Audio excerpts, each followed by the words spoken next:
friends. My name is Annalee, and I am a pencil volunteer at Belmont University. This is part 4 of my 5-part reading of the first 10 chapters of The Little Prince. Chapter 7.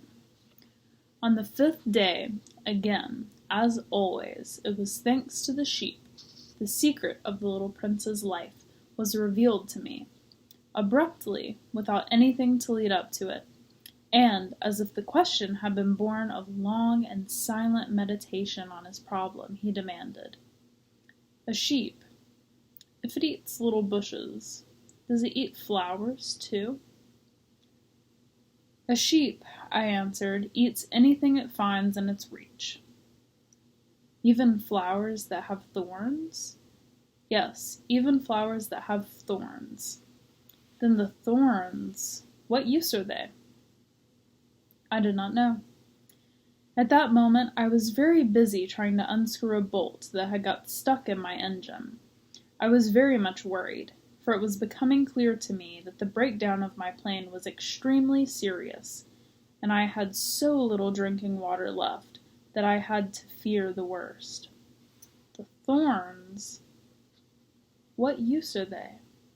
The little prince never let go of a question, once he had asked it. As for me, I was upset over that bolt, and I answered with the first thing that came into my head. The thorns are of no use at all. Flowers have thorns just for spite. Oh. There was a moment of complete silence.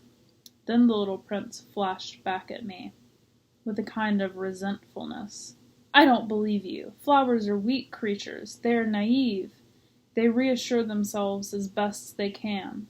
They believe that their thorns are terrible weapons." I did not answer. At that instant, I was saying to myself, "If this bolt still won't turn, I'm going to knock it out of the hammer." Again, the little prince disturbed my thoughts. "And you actually believe that the flowers—" "Oh, no!" I cried. "No, no, no. I don't believe anything. I answered you with the first thing that came into my head. Don't you see? I am very busy with the matters of consequence." He stared at me, thunderstruck. Matters of consequence?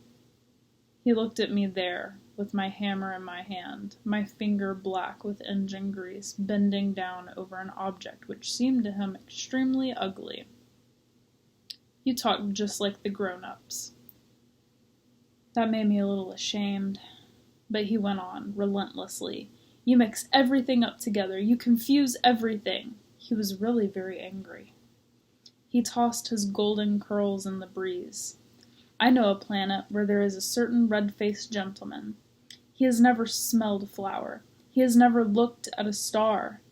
He has never loved anyone. He has never done anything in his life but add up figures. And all day he says over and over, just like you, 'I am busy with matters of consequence.' And that makes him swell up with pride. But he is not a man. He is a mushroom." "A what?" "A mushroom." The little prince was now white with rage.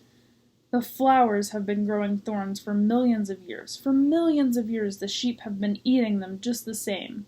And it is not a matter of consequence to try to understand why the flowers go to so much trouble to grow thorns which are never of any use to them. Is the warfare between the sheep and the flowers not important? Is this not of more consequence than a fat, red-faced gentleman's sums? And if I know, I myself, one flower which is unique in the world, which grows nowhere but on my planet, but which one little sheep can destroy in a single bite some morning, without even noticing what he is doing, oh, you think that is not important." His voice turned from white to red as he continued. "If someone loves a flower, of which just one single blossom grows, and all the millions and millions of stars, it is enough to make him happy just to look at the stars. He can say to himself, 'Somewhere my flower is there.' But if the sheep eats the flower, in one moment all his stars will be darkened, and you think that is not important?" He could not say anything more. His words were choked by sobbing. The night had fallen. I had let my tools drop from my hands. Of what moment now was my hammer, my bolt, or thirst, or death? On one star, one planet, my planet, the Earth, there was a little prince to be comforted. I took him in my arms and rocked him. I said to him, "The flower that you love is not in danger. I will draw you a muzzle for your sheep. I will draw you a railing to put around your flower. I did not know what to say to him. I felt awkward and blundering. I did not know how I could reach him, where I could overtake him and go on hand in hand with him once more. It is such a secret place, the land of tears." Chapter 8. I soon learned to know this flower better. On the little prince's planet, the flowers had always been very simple. They had only one ring of petals. They took up no room at all. They were a trouble to nobody. One morning they would appear in the grass, and by night they would have faded peacefully away.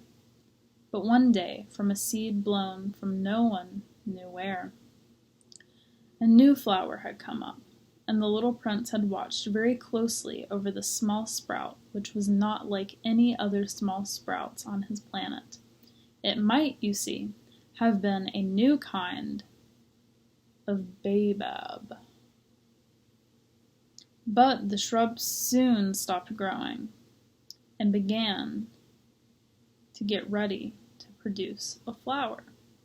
The little prince, who was present at the first appearance of a huge bud, felt at once that some sort of miraculous apparition must emerge from it, but the flower was not satisfied to complete the preparations of her beauty in the shelter of her green chamber.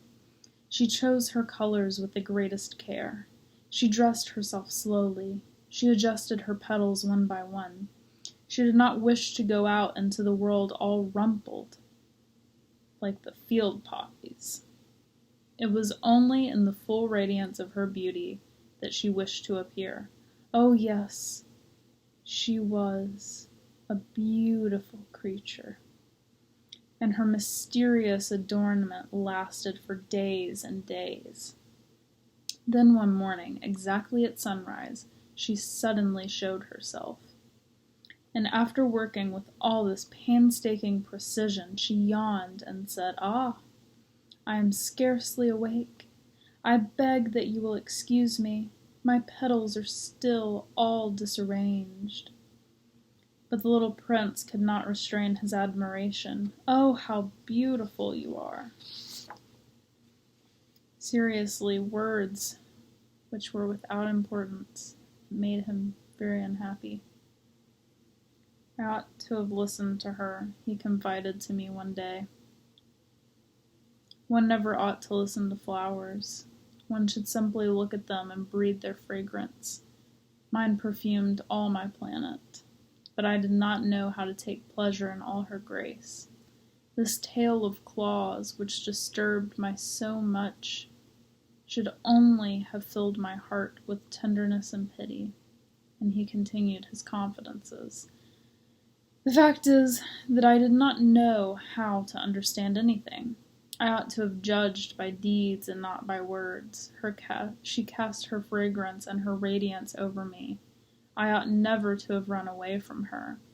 I ought to have guessed all the affection that lay behind her poor little stratagems. Flowers are so inconsistent, but I was too young to know how to love her."